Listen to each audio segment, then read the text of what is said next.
Some truths don't reveal themselves all at once. They resist the quick answer. They sting the eyes when handled too directly. They peel back in layers. Each one exposing something raw, something sacred, something that forces us to pause and ask, wait, what kind of God is this? So welcome to Peel the Onion, and a new series called Biblical Paradoxes, where we dare to sit with the tensions most people avoid. We'll dive into situations in Scripture where the answers aren't easy, like when God tests Abraham by asking for what he forbids, when Jesus says you must die to live and lose to win, when obedience looks like disobedience, when silence from heaven is louder than thunder, when love looks like letting go.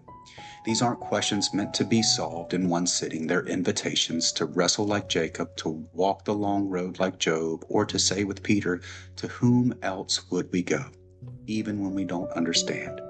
So let's get uncomfortable. Let's ask hard questions with soft hearts. Let's peel the onion and see what's at the center.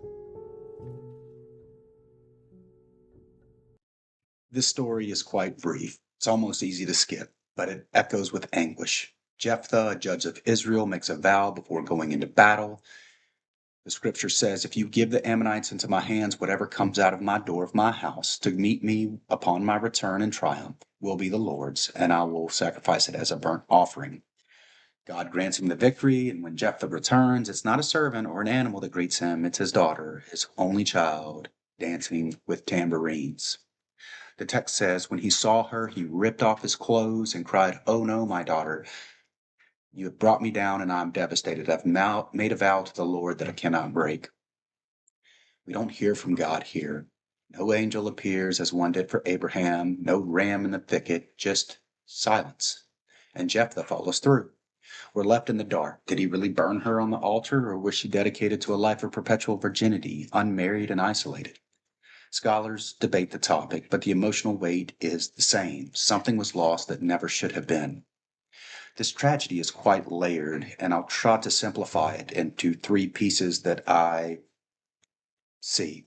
The first being the vow was unnecessary. God had already raised Jephthah to lead Israel. The victory wasn't conditional. The vow he made was a product of fear and not faith.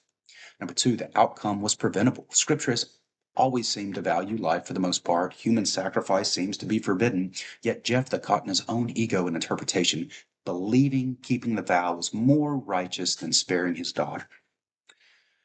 And number three, God says nothing.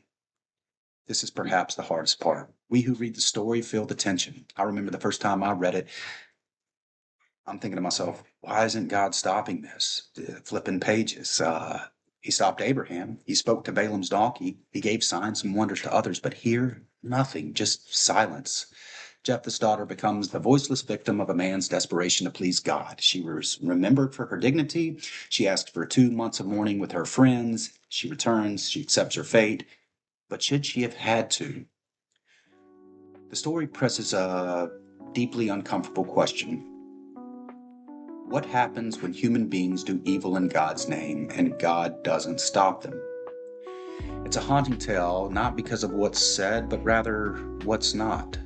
There's no condemnation, no divine rebuke, no rescue, just a man, a vow, and a girl who danced to greet her father and met her death. Some stories in scriptures are there not to give answers, but rather to maybe hold mirrors.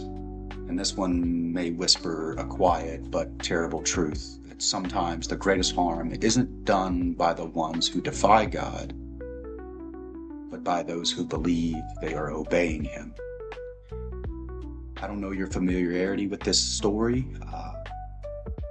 I didn't hear it for a very long time, and it was news to me when I heard it.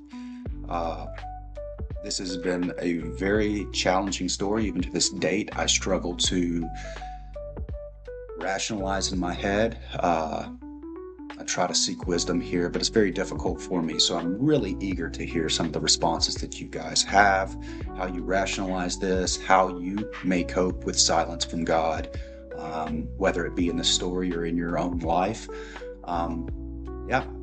So look forward to your responses. As always, I'm Cody McLean. This is Peel the Onion. Until next time, be blessed.